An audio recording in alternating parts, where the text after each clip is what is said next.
ഞാൻ റസൂലുള്ളാഹി സ്വല്ലല്ലാഹു അലൈഹി വസല്ലമയുടെ കൂടെ രാത്രി നമസ്കരിക്കും.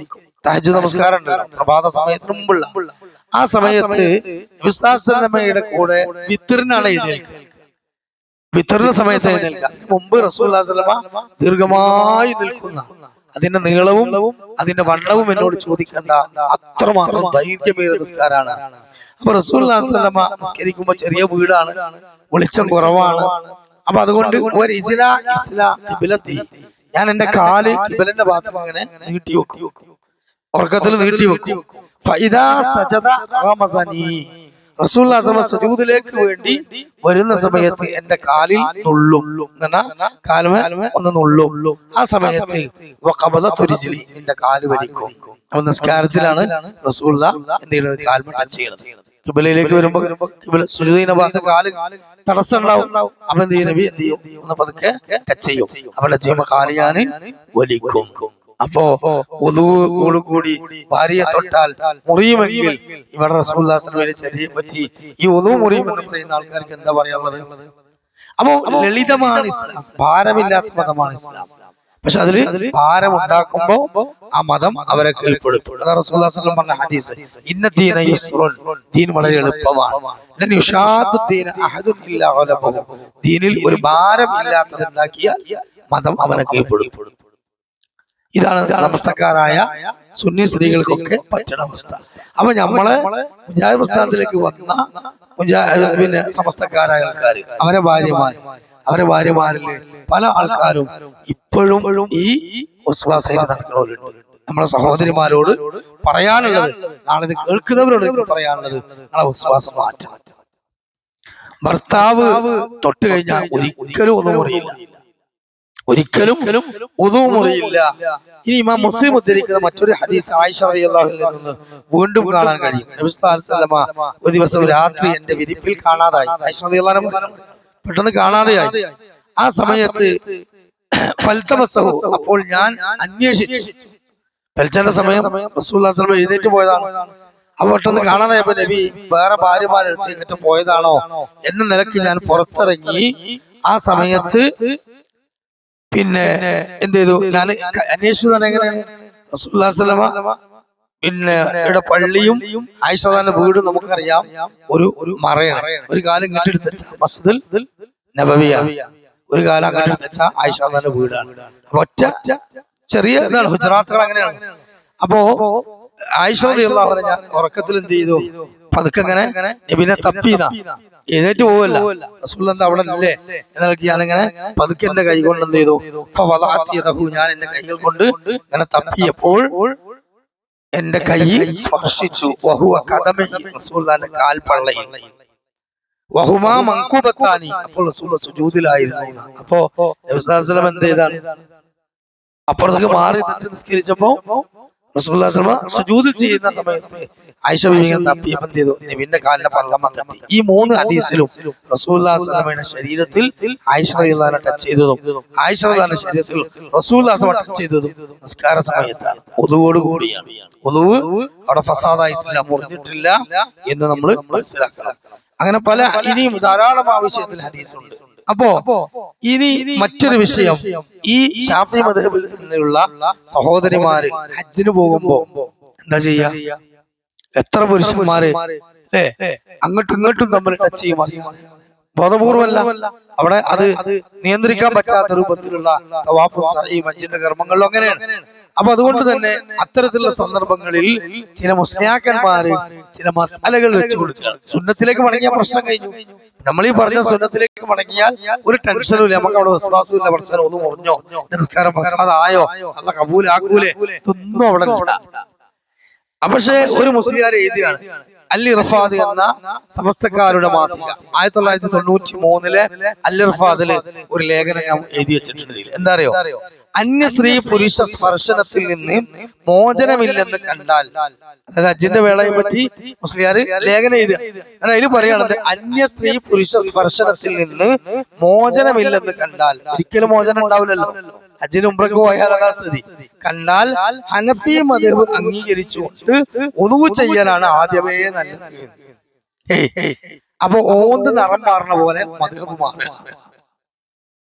ഓന്തൊരു മരത്തുമക്ക് പോയ ആ കളറുണ്ടാകുക, വേറെ നമുക്ക് വന്ന വേറെ കളറുണ്ടാകുക. ഇങ്ങനെ ഓന്ത് നിറം മാറണമാതിരി മദ്ഹബ് മാറേണ്ട ആവശ്യമുണ്ടോ? റസൂലുള്ളാഹിയുടെ സുന്നത്ത് മുറുകെ പിടിച്ച ഇല്ല. അപ്പൊ മദ്ഹബിന്റെ ആളുകൾ ഉണ്ടാക്കിയ കെട്ടിക്കുടുക്കുകൊണ്ട് സാധാരണക്കാരായ ആളുകൾക്ക് വിവരമില്ല. ഓൽക്ക് നമ്മളോട് പറഞ്ഞാൽ പറയും, നിങ്ങൾ ഖുർആനും ഹദീസൊക്കെ സ്വന്തം കലക്കി കുടിക്കുന്ന മാതിരി കലക്കി കുടിക്കാൻ പറ്റുമോ? നമ്മളാരും സ്വന്തമായിട്ട് ഇങ്ങനെ ഈ പിന്നെ എന്താണ് ജ്യൂസ് ഉണ്ടാക്കുന്ന പൊടി ഇട്ടാണ്ട് ജ്യൂസ് ഉണ്ടാക്കി കുടിക്കുന്ന പോലെ ഖുർആൻ ഹദീസ് കുടിക്കുകയല്ല. സലഫി പ്രസ്ഥാനം ഇതിന് കൃത്യമായ ഒരു മനഹജ് ഉണ്ടാക്കി. ഈ മനഹജ് ഏതാ? റസൂലുള്ളാഹി സ്വല്ലല്ലാഹു അലൈഹി വസല്ലം പറഞ്ഞ മനഹജാണ്. എന്താണ് വിശ്വാസം പറഞ്ഞ മനഹജ്? എന്റെ കാലശേഷം ദീനിൽ ധാരാളം അഭിപ്രായം ഉണ്ടാവും, ആ സമയത്ത് നിങ്ങൾ മദ്ഹബിലേക്ക് മടങ്ങുമെന്നല്ല.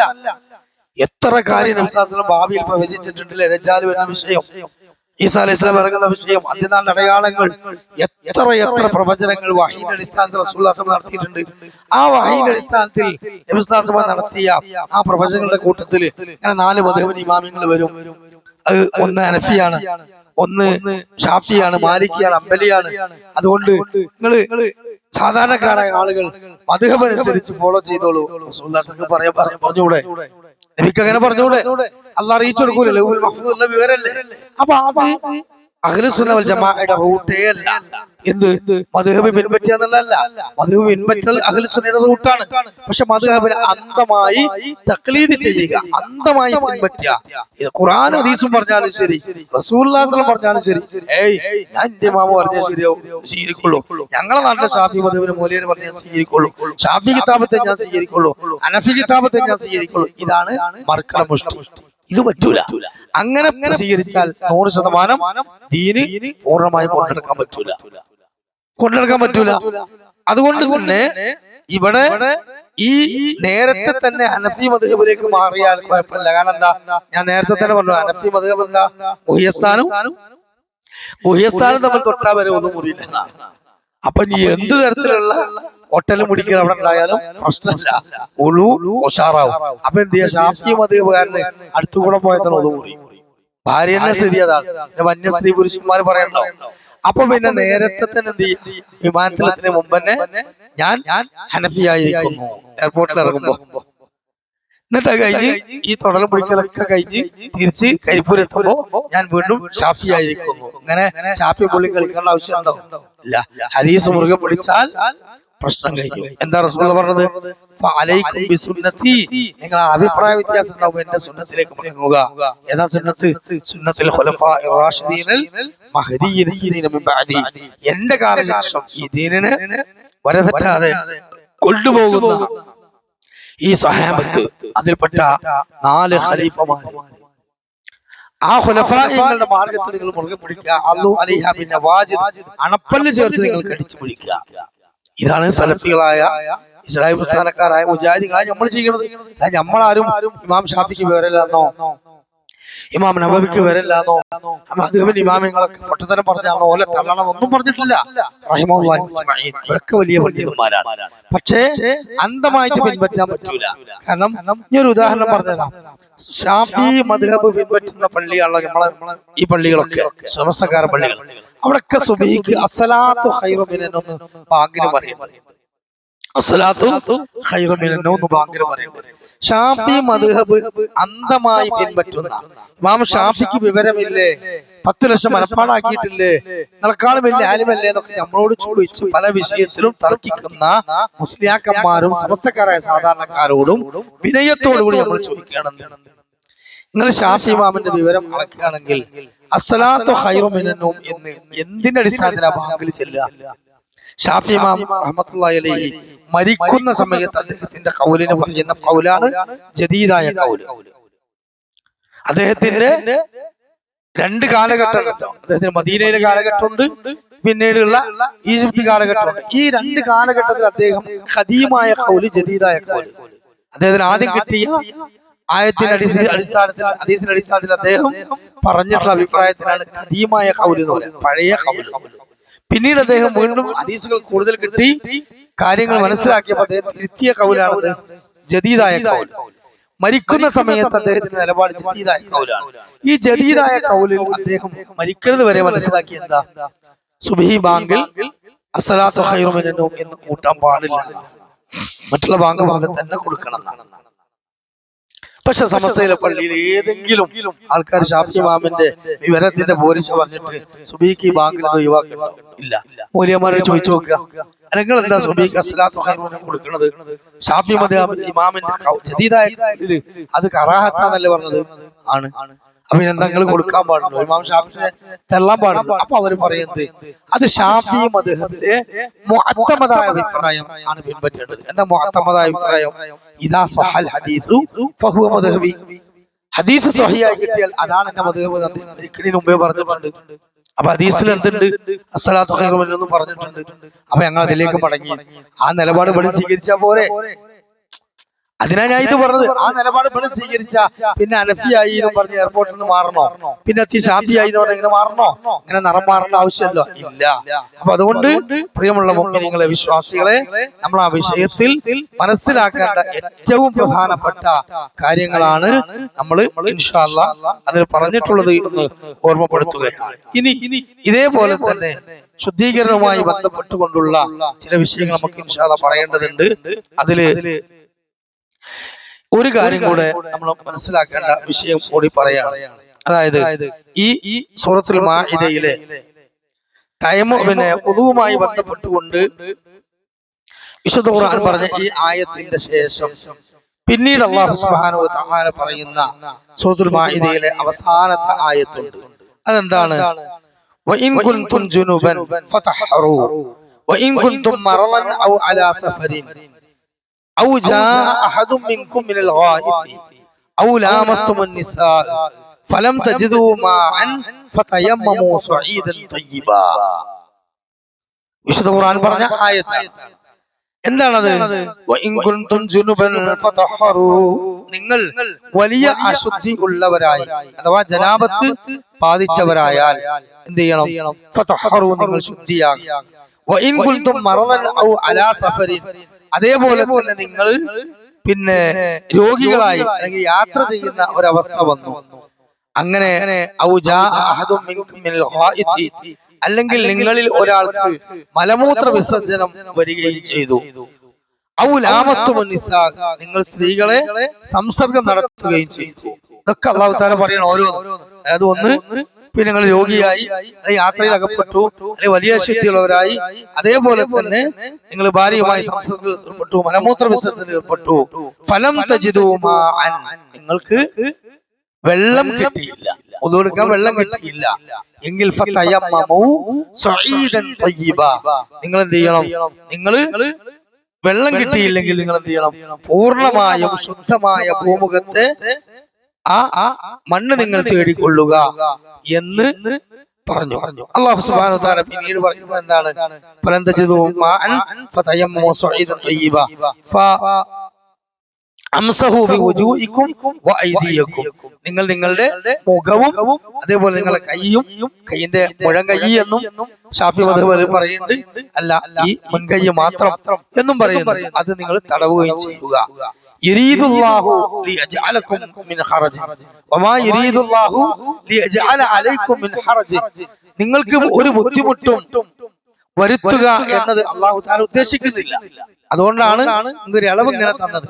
വലാകിൻ യുരീദു ലിയുതഹിറുകും വലിയുതിമ്മ നിഅമതി അലൈക്കും, എന്നാൽ നിങ്ങളുടെ ശുദ്ധീകരണമെന്നും നിങ്ങളുടെ ശുദ്ധീകരണത്തിന് വേണ്ടി പിന്നെ തന്റെ അനുഗ്രഹം നിങ്ങൾക്ക് പൂർത്തീകരിക്കണമെന്നും അവൻ ഉദ്ദേശിക്കുന്നു. അപ്പൊ അല്ലാഹു തആല ശുദ്ധീകരണത്തിന് വേണ്ടി അല്ലാഹു തആല നിങ്ങൾക്ക് നൽകിയ ഇളവാണ്, അത് റബ്ബിന്റെ ഒരു അനുഗ്രഹമാണ്.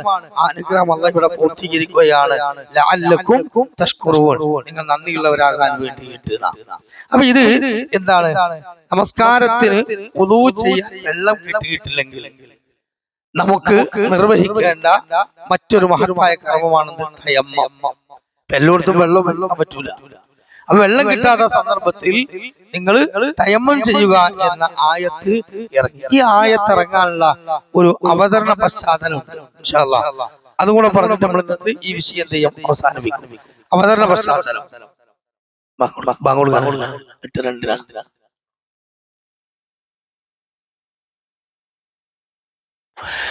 ഈ ആയത്തിറങ്ങാനുള്ള ഒരു അവതരണ പശ്ചാത്തലം കൂടെ ഉണ്ട്. ഇൻഷാ അല്ലാഹ് അത് നമുക്ക് എന്ത് ചെയ്യണം, പറയേണ്ടതില്ല. കാരണം ഈ തയമം പോലെ ഉദു പോലെ പഠിക്കേണ്ട ഒരു വിഷയമാണ് എന്ത് തയമ്മം. തയമത്തിന്റെ വിഷയത്തിൽ നമുക്കറിയാം, മണ്ണ് തന്നെ വേണം, പൊടിമണ്ണ് തന്നെ വേണം. അതന്നെ ഏത് നായ തൊടാത്ത നജസ്സില്ലാത്ത മണ്ണ് വേണം. ഇത് ശാഫി മദ്ഹബില് വളരെ ഷർത്താക്കപ്പെട്ട ഒരു കാര്യമാണ്.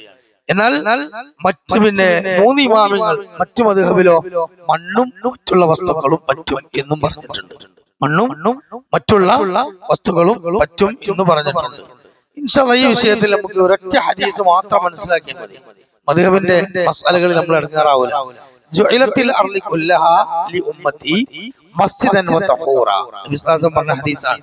ജുഇലത്തിൽ അർളി, ഭൂമിയെ അല്ലാഹു നിങ്ങൾക്ക് ആക്കി തന്നിരിക്കുന്നു, കുല്ലഹാ ലി ഉമ്മത്തി, എന്റെ ഉമ്മത്തിന്, മസ്ജിദൻ വ തഹൂറ, നിസ്കരിക്കാനുള്ള സ്ഥലവും അതേപോലെ ശുദ്ധി ചെയ്യാനുള്ള വസ്തുവുമാകിയിട്ട്. അപ്പോൾ തയമ്മം എന്നത് ഉളുവിന് പകരമായിട്ടുള്ള ഒരു കർമ്മമാണ്. അത് ശക്തമായ ചൂട്, അതേപോലെ തണുപ്പ്, അതേപോലെ രോഗിയാകുക, വെള്ളം കിട്ടാത്ത സന്ദർഭങ്ങൾ വരിക, ഇങ്ങനെയുള്ള എന്താണ് നമുക്കറിയാം, ഇളവിന് വേണ്ടി ഇസ്ലാം നൽകിയ ഒരു മഹത്തായ കർമ്മം കൂടിയാണ് തയമ്മം എന്നുള്ളത്. അപ്പം തയമ്മത്തിന് ജുഇലത്തിൽ അർളി കുല്ലഹാ ലി ഉമ്മത്തി മസ്ജിദൻ വ തഹൂറ, ഭൂമിയിൽ അള്ളാഹുവിനെ സുജൂദ് ചെയ്യാൻ വേണ്ടി അള്ളാഹു ഭൂമിയെ എല്ലാ ഭാഗങ്ങൾക്ക് എന്ത് ചെയ്തിട്ടുണ്ട്, തഹൂറാക്കി തന്നിട്ടുണ്ട്. പിന്നെ ശുദ്ധിയാക്കാനുള്ള വസ്തുവുമാക്കി തന്നിട്ടുണ്ട്. അപ്പൊ പിന്നെ മണ്ണെന്നെ വേണം എന്നത് ഷാഫി മദ്ഹബ് മാത്രമേ ഉള്ളൂ. അത് സഹാബത്തിന്റെ കർമ്മങ്ങളിലോ റസൂലിന്റെ ഹദീസുകളിലോ വന്ന രീതിയല്ല. മറിച്ച് വ്യക്തമായി അഹ്ലുസ് സുന്നah വൽ ജമാഅത്ത് പണ്ഡിതന്മാര് പറഞ്ഞത് അന്നതയമ്മമു ബിജായിസിൻ ഫിൽ അർളി കുല്ലഹാ, ഭൂമിയുടെ ഉപരിതലത്തിൽ നജസില്ലാത്ത ഏത് വസ്തുവിലും തയമ്മം ജായിസാണ്. നജസില്ല എന്ന് ബോധ്യപ്പെടുന്ന ഏത് വസ്തുവിലും നിങ്ങൾക്ക് ജായിസാണ്. മാത്രമല്ല നബി സല്ലല്ലാഹു അലൈഹി വസല്ലം തയമ്മം ചെയ്യാറുണ്ടായിരുന്നു. അത് മണ്ണാണോ മണലാണോ മറ്റു കല്ലാണോ എന്ന് നോക്കാറുണ്ടായിരുന്നില്ല എന്നും ഇമാം ഷിറാസി സിഫ്റു സഅദ എന്ന ഗ്രന്ഥത്തിൽ വ്യക്തമായി തന്നെ പറഞ്ഞ ഹദീസുകൾ നമുക്ക് കാണാൻ കഴിയും. അപ്പോ ഇൻഷാ അല്ലാഹ് നമ്മള് ഇതുമായി ബന്ധപ്പെട്ട് ഓതിയ ആയത്ത് 5-ാം അധ്യായം സൂറത്തുൽ മാഇദ, പിന്നെ 7-ാമത്തെ ആയത്താണ്. അതിന്റെ യാ അയ്യുഹല്ലദീന ആമനൂ മുതൽ അവസാനിക്കുന്ന ലഅല്ലകും തശ്കുറൂൻ എന്ന ആയത്തിലാണ് വുളൂവിന്റെയും തയമ്മത്തിന്റെയും ആയത്തുകൾ പറഞ്ഞിട്ടുള്ളത്. അത് വേണ്ടവർക്ക് എന്ത് ചെയ്യാം, അത് വീട്ടിൽ പോയി പഠിക്കാം. ഈ തയമ്മവുമായി ബന്ധപ്പെട്ടുകൊണ്ട് ഇസ്ലാം നമുക്ക് നൽകിയ ഒരു ഇളവ്, ഈ ഇളവിന്റെ സംഭവം എങ്ങനെയാണ് ഉണ്ടായത് എന്നതിന്റെ ഒരു സബബുൻ നുസൂൽ അഥവാ ഈ ആയത്ത് അവതരിപ്പിക്കാനുള്ള സബബുൻ നുസൂൽ, ഓരോ സംഭവങ്ങളും റസൂലുള്ളാഹിയുടെ കാലഘട്ടത്തിൽ ഉണ്ടാകുമ്പോൾ അതിനൊക്കെ അധികവും സബബുൻ നുസൂൽ ഉണ്ട്, അവതരണ പശ്ചാത്തലം എന്നാണ് പറയുന്നത്. ഒരു സംഭവം ഉണ്ടാകുമ്പോൾ ആ സമയത്ത് അല്ലാഹു തആല ഇറക്കുന്ന ആയത്തുകളാണ്. ഇങ്ങനെ ഈ ആയത്ത് തയമ്മുമായി ബന്ധപ്പെട്ടുകൊണ്ട് ആയത്ത് ഇറക്കാനുണ്ടായ ഒരു സംഭവം എന്താണ്, അത് നമുക്ക് കാണാൻ കഴിയും. നോക്കൂ നിങ്ങൾ, ഖറജനാ മഅൻ നബി സല്ലല്ലാഹു അലൈഹി വസല്ലമ ഫീ ബഅദി അസ്ഫാരി, സഹാബികൾ പറയാ, ഞങ്ങൾ റസൂലുള്ളാഹിയുടെ കൂടെ ഒരു യാത്ര നടത്തിയിരുന്നു. ഏതാണ് ആ യാത്ര? അത് പിന്നെ ബൈജാ എന്ന സ്ഥലത്ത്, അങ്ങനെ ബൈജാ എന്ന് പറയുന്ന സ്ഥലത്ത് ഞങ്ങൾ എത്തി. ആ സമയത്ത്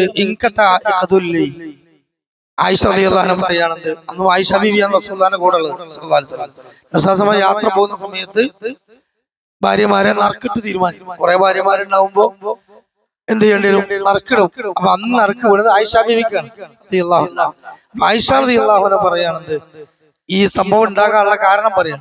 അങ്ങനെ യാത്രയിൽ ബൈജാ എന്ന് പറയുന്ന സ്ഥലത്ത് ഞങ്ങൾ നിർത്തി, പ്രാഥമിക ആവശ്യങ്ങളൊക്കെ നിർവഹിച്ച് കുറച്ചൊക്കെ ഭക്ഷണം കഴിച്ച് വിശ്രമിച്ചിട്ട് പോകാന്നുള്ള നിലയ്ക്ക് ഞങ്ങൾ അവിടെ നിർത്തി.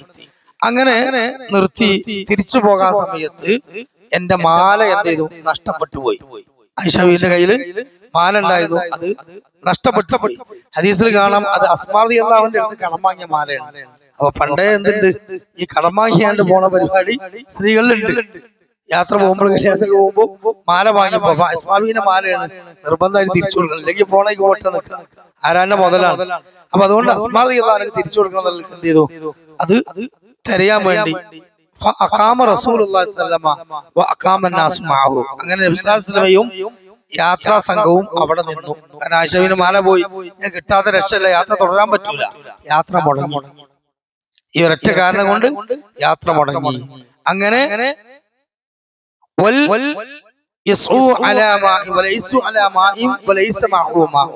സഹാബികൾ ഞങ്ങളെ കയ്യിൽ ഉള്ള വെള്ളം തീർന്നു പോയി, അത് തീർന്ന വേറെ വെള്ളം ഞങ്ങളെ കയ്യിൽ ഇല്ലതാനും.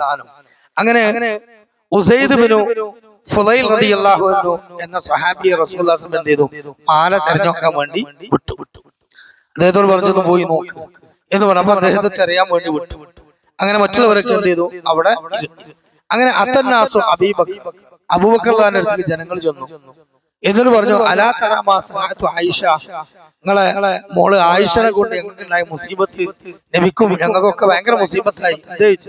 മാല പോയി, അത് തെരഞ്ഞു നിന്ന് നേരം വൈകി കൈക്കുള്ള വെള്ളമൊക്കെ തീർന്നു, ആരെ കയ്യിലും വെള്ളമില്ല. ഇനി എന്തെങ്കിലും കുടിക്കണമെങ്കിലും ഒതുക്കണമെങ്കിലും മറ്റേ പ്രാഥമിക കർമ്മങ്ങൾ ചെയ്യണമെങ്കിലും എന്താ ചെയ്യാ? എന്തോ ഒരു കഷ്ടാപ്പത് എന്നൊക്കെ പറഞ്ഞ ആൾക്കാർ ഇങ്ങനെ അസ്വസ്ഥതായി. അങ്ങനെയാണല്ലോ അച്ഛനും ഉമ്രക്കൊക്കെ ഗ്രൂപ്പിൽ കൊണ്ടുപോയാല് ചെറിയൊരു വെള്ളം കുറയെ അല്ലെങ്കിൽ ഭക്ഷണത്തിന് എന്തെങ്കിലും പോരായ്മ വരെ ഉറങ്ങാൻ മര്യാദക്ക് ഒരു AC ഇല്ലാത്ത റൂമൊക്കെ കിട്ടിയ ചില ആൾക്കാർ എന്ത് ചെയ്യും? അമീറിനെ നേരക്ക് ചാടും. ഫുൾ സൗകര്യം, ലക്ഷറി സൗകര്യം എന്നൊക്കെ പറഞ്ഞ് കൊണ്ടുവന്നാണ് ഞങ്ങളോട് അങ്ങട്ടാക്കുക. ആ സ്ഥലത്ത് നിന്ന് തൊള്ളിപ്പൊടി ഇടാൻ പാടില്ല, ഒച്ചടാൻ പാടില്ല, കച്ചറ ഉണ്ടാക്കാൻ പാടില്ല എന്ന് ഖുർആൻ വ്യക്തമായി പറഞ്ഞ സ്ഥലം. അതൊന്നും ഓർമ്മ ഉണ്ടാവില്ല. നേരത്തെ നല്ല ഭക്ഷണം കിട്ടിയില്ലെങ്കിൽ വരെ ചൂടാവും ചില ആൾക്കാർ. അപ്പൊ അത് പൊതുവെ മനുഷ്യന്റെ സ്വഭാവമാണ്. അപ്പൊ പല ആളുകളും ആ സംഘത്തിലുള്ളതുകൊണ്ട് ചില ആൾക്കാരൊക്കെ അബൂബക്കർ എടുത്ത് നിന്നിട്ട് ഇതൊരു പരാതി എന്ന രൂപത്തിൽ പറഞ്ഞു. ആ സമയത്ത് അഖാമ റസൂലുള്ളാഹി സ്വല്ലല്ലാഹു അലൈഹി വസല്ലം, ജനങ്ങളും നബിയൊക്കെ ഇടങ്ങേറായല്ലോ എന്ന് പറഞ്ഞു. അങ്ങനെ അവിടുന്ന് അബൂബക്കർ അടുത്തേക്ക് അബൂബക്കർ റളിയല്ലാഹു അൻഹു ആയിഷാവിന്റെ അടുത്തേക്ക് എഴുന്നേറ്റാണ് പോയി. ഈറ പിടിച്ചു ആയിഷാവിനൊന്ന് കാണണം, ചോദിക്കണം എന്നല്ലേ. അങ്ങനെ അവിടെ ചെന്ന് നോക്കുമ്പോ ആയിഷ റളിയല്ലാഹു അൻഹയുടെ മടിയിൽ റസൂലുള്ളാഹി സ്വല്ലല്ലാഹു അലൈഹി വസല്ലം തല വെച്ച് ഇങ്ങനെ കിടക്കുകയാണ്. രണ്ടര കൊടുക്കാനാ ചെന്നത്. അപ്പോ ഒച്ചട്ടാല് ശബ്ദിച്ചാല് ശബ്ദം എന്താവും? റസൂലുള്ളാഹി ഉറങ്ങി എഴുന്നേൽക്കും. പിന്നെ ഉണർത്തുക എന്നുള്ളത് അദബുകേടാണ്, സ്വഹാബികൾ ഒരിക്കലും ചെയ്യൂല. പക്ഷെ അടുത്ത് ചെന്നുകൊണ്ട് കാതിൽ എന്ത് ചെയ്തു? പിന്നെ ആയിഷ റളിയല്ലാഹു അൻഹ പറയാണ്, അബസ്സു റസൂലുള്ളാഹി സ്വല്ലല്ലാഹു അലൈഹി വസല്ലം, ജനങ്ങളെയും നബിനെയും ഇടങ്ങേറാക്കിയില്ലേ എന്ന് പറഞ്ഞ് ചീത്തന്നെ അങ്ങനെ പറഞ്ഞു. അദ്ദേഹം ഉദ്ദേശിച്ചതൊക്കെ ആ സമയത്ത് കാട്ടിയെന്ന് മാത്രമല്ല, എന്റെ പള്ളക്ക് ഊരക്ക് 2 കുത്ത് നന്നായി തന്നു. നബി കാണാതെ, നബി ഇളകാതെ നല്ല 2 കുത്തും തന്നു. ആയിഷ പറയും വേദനയായി പോയി. കാരണം ജനങ്ങളിൽ പോയി പറഞ്ഞപ്പോ അബൂബക്കർ ഈറ പിടിച്ചു. അപ്പൊ ആപ്പാന്നുള്ളവർക്ക് ആയിഷാവിന്റെ അടുത്ത് എന്ന് ചെയ്തതാണ്. അങ്ങനെ ആ സമയത്ത് കുറച്ച് കഴിഞ്ഞപ്പോ എന്ത് റസൂലുള്ളാഹി സ്വല്ലല്ലാഹു അലൈഹി വസല്ലം എന്ത് ചെയ്തു? എഴുന്നേറ്റു. പിന്നെ വെള്ളമില്ലാത്തൊരവസ്ഥ ആയപ്പോ എന്ത് ചെയ്തു? ആ സമയത്ത് എഴുന്നേറ്റു. അങ്ങനെ എഴുന്നേറ്റ സമയത്ത് നബി സല്ലല്ലാഹു അലൈഹി വസല്ലം ഓതി കൊടുത്തു. എന്ത്? ഈ ആയത്ത് ഫഅൻസലല്ലാഹു ആയത്ത തയമ്മം. ആ സമയത്താണ് അല്ലാഹുവിന്റെ റസൂൽ സല്ലല്ലാഹു അലൈഹി വസല്ലം നെറ്റിത്തടം വിയർക്കാൻ തുടങ്ങിയത്. ജിബ്രീൽ അലൈഹിസ്സലാത്തു വസ്സലാം വന്നിട്ട് എന്ത് പറഞ്ഞു? ഈ ആയത്ത് ഓതി കൊടുത്തു. എന്താ ആയത്ത്? ഈ ആയത്ത് യാ അയ്യുഹല്ലദീന ആമനൂ ഇദാ ഖുംതും ഇലസ്സലാത്തി ഫഅസിലു വുജൂഅക്കും വഅയ്ദിയക്കും ഇലൽ മറാഫിഖി. നമ്മുടെ ആമുഖത്തിൽ ഓതിയ ആയത്താണ്. യാ അയ്യുഹല്ലദീന ആമനൂ, വിശ്വാസികളെ, ഇദാ ഖുംതും ഇലസ്സലാത്തി, നിസ്കരിക്കാൻ വേണ്ടി നിൽക്കുമ്പോൾ ഇലസ്സലാത്തി ഫഅസിലു വുജൂഅക്കും, മുഖം നിങ്ങൾ കഴുകണം, വഅയ്ദിയക്കും ഇലൽ മറാഫിഖി, കൈകൾ മുട്ടിൽ കഴുകണം, വഅംസഹു ബിറൂസിക്കും വഅർജുലക്കും ഇലൽ കഅബൈനി, അതേപോലെ നിങ്ങളുടെ മുഖം നിങ്ങൾ കഴുകണം, കാല് നെരിയാണി ഉൾപ്പെടെ മുഴുവൻ കഴുകണം. എന്നിട്ട് പിന്നെ വഇൻ കുൻതും ജുനുബ, ഇനി നിങ്ങൾ ജനാബത്തുകാരനായി, ഫതഹറുഹു വഇൻ കുൻതും മർള, അല്ലെങ്കിൽ നിങ്ങൾ പിന്നെ രോഗിയായി, ഔ അലാ സഫരിൻ, യാത്രയിലായി, ഔ ജാ അഹദും മിൻകും മിനൽ ഗായിതി, പിന്നെ അല്ലെങ്കിൽ നിങ്ങൾ മലമൂത്ര വിസർജനം ചെയ്യുന്നൊരവസ്ഥ വന്നു, ഔ ലാമസ്തുൻ നിസാ, അല്ലെങ്കിൽ നിങ്ങൾ സ്ത്രീകളുമായി സംസർഗത്തിൽ ഏർപ്പെട്ടു, ഫലം തജിദൂ മാഅ, അപ്പോൾ നിങ്ങൾക്ക് വെള്ളം കിട്ടിയില്ലെങ്കിൽ, കണ്ടോ അവിടെ സംഭവിച്ചെന്താ? യാത്ര തടസ്സപ്പെട്ടു, വെള്ളം തീർന്നു, ഒതുക്കാനോ മലമൂത്ര വിസർജനം ചെയ്യാനോ വെള്ളമില്ല. അപ്പോഴാണ് ഈ ആയത്ത് ഇറങ്ങിയത്. ഈ ആയത്ത് അല്ലാഹു തആല കൊടുക്കുന്ന ആശ്വാസം നോക്കൂ. ഫതയമ്മമു സഈദൻ തയ്യിബാ, നിങ്ങൾ എന്ത് ചെയ്താൽ മതി? ആ സമയത്ത് നിങ്ങൾ പരിശുദ്ധമായ ഭൂമിയുടെ മുകളിൽ നിങ്ങൾ തയമ്മം ചെയ്താൽ മതി. നിങ്ങൾക്ക് കുളിക്ക് പകരം അതാണ്. ജനാപത്ത് കുളിക്ക് പകരാണ്, ഒതുവിന് പകരം അതാണ്. മലമൂത്ര വിസർജനത്തിന് പോലും ഈ എന്ത് ചെയ്യാൻ പറ്റും? ഈ കല്ലും മണ്ണും ഉപയോഗിച്ചുകൊണ്ടുള്ള ശുദ്ധീകരണങ്ങൾ. ഇതൊക്കെ അള്ളാഹു റസൂൽ സ്വല്ലല്ലാഹു അലൈഹി വസല്ലമയിലൂടെ അള്ളാഹു സുബ്ഹാനഹു വ തആല ഇറക്കി കൊടുത്തിട്ട് പറയാണത്, മാ യുരീദുല്ലാഹു ലിയജഅല അലൈക്കും മിൻ ഹറജിൻ. അള്ളാഹു നിങ്ങളെ വിഷമിക്കാൻ വേണ്ടിയല്ല ഈ മതം നിങ്ങൾക്ക് നൽകിയത്, മറിച്ച് ഒരു എളുപ്പത്തിന് വേണ്ടിയാണ്. അങ്ങനെ സ്വഹാബികൾ റസൂലുള്ളാഹി സ്വല്ലല്ലാഹു അലൈഹി വസല്ലം പഠിപ്പിച്ചു കൊടുത്ത പ്രകാരം അതൊക്കെ ചെയ്തു. പോലെ നിസ്കാരവും പരിപാടികളൊക്കെ കഴിഞ്ഞു. ആശ്വാസമായി ആ സമയത്ത് ആയിഷ റളിയല്ലാഹു അൻഹ അടുത്ത് അബൂബക്കർ റളിയല്ലാഹു അൻഹു ഈ പറഞ്ഞവരൊക്കെ തിരിച്ചു എന്നിട്ട് പറഞ്ഞു, എന്ത് വബഅസൽ ബഈർ അല്ലദീ കുൻത അലൈഹി പിന്നെ വജദന അൽ തഹ്തഹു. ആയിഷയുടെ മാല കിട്ടുകയും ചെയ്തു. അതേപോലെ തന്നെ സംഗതി ആശ്വാസമായി. അപ്പൊ അവര് പറയാണെന്ത്, അബൂബക്കർ താങ്കളുടെ കുടുംബത്തെ കൊണ്ട് മുസ്ലിമീങ്ങളായ ഞങ്ങൾക്കുണ്ടായ ബർക്കത്ത് തന്നെയാണിത്. കണ്ടോ? അപ്പൊ അവരൊരു പ്രയാസമായിട്ടാണ് കണ്ടത്. പക്ഷെ ഉണ്ടായത് എന്താ? അള്ളാഹു തആല ആ സംഭവം ഉണ്ടാക്കി എന്തിനാ? അവർക്ക് ഇതിലുപോലെ ഇസ്ലാമിലെ ഇളവ്, ആ ഒരു ഇളവ് അന്ന് അള്ളാഹു തആല കൊടുത്തരായത് കൊണ്ട് ലോകാവസാനം വരെയുള്ള മുസ്ലിമീങ്ങളായി നമുക്ക് ആ ഇളവ് എന്ത് ചെയ്യാൻ പറ്റും? അത് ചെയ്യാൻ പറ്റും. അപ്പൊ തയമ്മത്തിന്റെ വിഷയം അതാണ്. ഇനി തയമ്മം ചെയ്യേണ്ടതിന്റെ രൂപം, അതേപോലെ തയമ്മം മുറിയുന്ന കാര്യങ്ങൾ, ഇതൊക്കെ നമുക്ക് പറയേണ്ടതുണ്ട്, ഒരുപാട് വിശദീകരിക്കാണ്ട്. അതേപോലെ തന്നെ എപ്പോഴാണ് തയമ്മം ഉളു മുറിയ, എപ്പോഴാണ് തയമ്മം മുറിയ, എന്തൊക്കെ കാരണങ്ങൾ കൊണ്ടാണ് മുറിയ, അതേപോലെ തന്നെ നിർബന്ധമായ ഉളു എപ്പോഴാണ് വേണ്ടത്, സുന്നത്തായ ഉളുകൾ എന്തൊക്കെയാണ്, കുളിയുടെ ഷർത്തുകൾ എന്താണ്, ജനാബത്ത് കുളി എങ്ങനെയാണ്, പിന്നെ ലിംഗം സ്പർശിച്ചു കഴിഞ്ഞാൽ ഉളു മുറിയുമോ ഇല്ലേ, ഇങ്ങനെയൊക്കെ പല വിഷയങ്ങളും ഇൻഷാ അല്ലാഹ് പറയാണ്ട്. അത് ഇനി അതിലേക്ക് കടന്നാൽ ഒരുപാട് വിഷയം ഇതായി പോകും. അതുകൊണ്ട് ഇൻഷാ അല്ലാഹ് അത് രണ്ടാമത്തെ പാർട്ടായി അടുത്ത നമ്മുടെ ഫഖീഹ് ക്ലാസ്സിൽ ചർച്ച ചെയ്യും എന്ന് ഓർമ്മപ്പെടുത്തിക്കൊണ്ട് ഇത് മാത്രം ഇവിടെ പറയാണെന്ത്, പിന്നെ മണ്ണ്, ചുമര്, മതില്, മരം, ഇരുമ്പ്, അതേപോലെ പൊടിമണ്ണ്, ഇതിലൊക്കെ എന്ത് ചെയ്യാം? നമുക്ക് തയമ്മം ചെയ്യാം, ഒരു പ്രശ്നമില്ല. ഇതൊക്കെ തയമ്മം ചെയ്യാം. ഇപ്പൊ ഹോസ്പിറ്റലിലൊക്കെ രോഗികളായി കിടക്കുന്ന പല ആളുകളും 5-6 ദിവസം കഴിഞ്ഞിട്ട് അഡ്മിറ്റ് ആയി ഡിസ്ചാർജ് ആവും. നിസ്കരിച്ചോ? ഇല്ല. എന്ത്? അവിടെ സുഖല്ലേ, ഒതുക്കാൻ വെള്ളമില്ല, ബാത്റൂം അങ്ങനെയാണ്, മണം അങ്ങനെ, നിസ്കരിക്കാൻ മുസലടാ സ്ഥലം, ഇത് പറഞ്ഞിട്ട് വെള്ളം കിട്ടാത്ത അവസ്ഥ പറഞ്ഞ് രോഗികൾക്ക് ആ തലയണം വരെ വിസ്മി ജല്ലി അടിച്ച് നമ്മൾ എന്ത് ചെയ്ത് കൊടുക്കണം? തയമ്മം ചെയ്ത് കൊടുക്കണം. എത്രയേ ഉള്ളൂ. ശുദ്ധമായ മണ്ണുണ്ടെങ്കിൽ അത് നല്ലതാണ്. കൂടുതൽ മണ്ണ് കിട്ടിയ കൊണ്ടോളി, ഒരു പേപ്പറിൽ പോയിഞ്ഞാണ്ട് അത് അവിടെ ഒരു പലകം മട്ടിട്ട് അതുപോലെ അടിച്ചോളി, കുഴപ്പമില്ല. ഒരടി അടിക്കുക, 2 കൈപ്പട ഇങ്ങനെ ഒറ്റ കൊട്ട് ഇങ്ങനെ ഒരു അടി അടിക്കുക, ഇങ്ങനെ കൊട്ട. മണ്ണുണ്ടെങ്കിൽ, ഈ മണ്ണില്ലെങ്കിലും ആ ഒരു സുന്നത്തുകൾക്ക് ഒരു കൊട്ട് എന്നിട്ട് മുഖം പൂർണ്ണമായിട്ട് തടവുക, ഒറ്റ തവണ തടവുക, കയ്യിന്റെ പത്തി ഇതേപോലെ തടവുക. അത്രേ ഉള്ളൂ. ഷാഫി മദ്ഹബിൽ മുട്ടുൾപ്പെടെ തടവുക എന്ന് പറയുന്നുണ്ട്. പക്ഷെ പിന്നെ ഹദീസുകളിൽ ഇങ്ങനെ വന്നിട്ടുണ്ട്. ഇനി ഒരാൾ മുട്ടുൾപ്പെടെ തടവി വിചാരിച്ച് ബിദഅത്തൊന്നും ആവൂല. അത് ഇലൽ മറാഫിഖ് എന്ന ആ ഒരു പദ്ധതിയിൽ പെടുന്നതുകൊണ്ട് അങ്ങനെ തടവാം. അപ്പൊ ഇതാണ് തയമ്മത്തിന്റെ രൂപം. ഉദുവിന്റെ രൂപം പറഞ്ഞ പോലെ മനസ്സിലായില്ലേ? ഇങ്ങനെ അടിക്കുക, പൊടിമണ്ണുണ്ടെങ്കിൽ അടിക്കുക, കൈകൾ ഒറ്റ കൊട്ടുക, ഒരു തവണ മാത്രം തടവുക, ഇതൊന്നും തടവുക. ഇത്രേ ഉള്ളൂ. ചില ആൾക്കാർ 3 തവണ തടവലും ഒന്നുമില്ല, ഒറ്റ തവണ അതിൽ തടവേണ്ടുള്ളൂ. രോഗികൾക്ക് ഇത് നമ്മൾ എടുത്തു കൊടുക്കുക. ഇത്രേ ഉള്ളൂ ഇൻഷാ അല്ലാഹ്. അപ്പോ ഈ വിഷയത്തിൽ നമ്മള് വസ്വാസുകൾ ഒഴിവാക്കുക. കണിശമായ സുന്നത്ത് നമ്മൾ പിൻപറ്റുമ്പോൾ നമുക്ക് വസ്വാസം ഉണ്ടാവില്ല, അസ്വസ്ഥത ഉണ്ടാവില്ല. അല്ലാഹു സുബ്ഹാനഹു വ തആല അഹ്ലുസ് സുന്ന വൽ ജമാഅയുടെ കർമ്മശാസ്ത്ര മസാലകളെ പരമാവധി പ്രമാണങ്ങൾ പഠിക്കാനും എന്നിട്ട് അത് ജീവിതത്തിൽ പകർത്താനും അല്ലാഹു നമുക്ക് തൗഫീഖ് നൽകുമാറാകട്ടെ. സുബ്ഹാനല്ലാഹുമ്മ വബിഹംദിക അഷ്ഹദു അല്ലാ ഇലാഹ ഇല്ല അൻത അസ്തഗ്ഫിറുക വഅതൂബു ഇലൈക്. വസല്ലല്ലാഹു വസല്ലമ തസ്ലീമൻ കസീറ. അസ്സലാമു അലൈക്കും.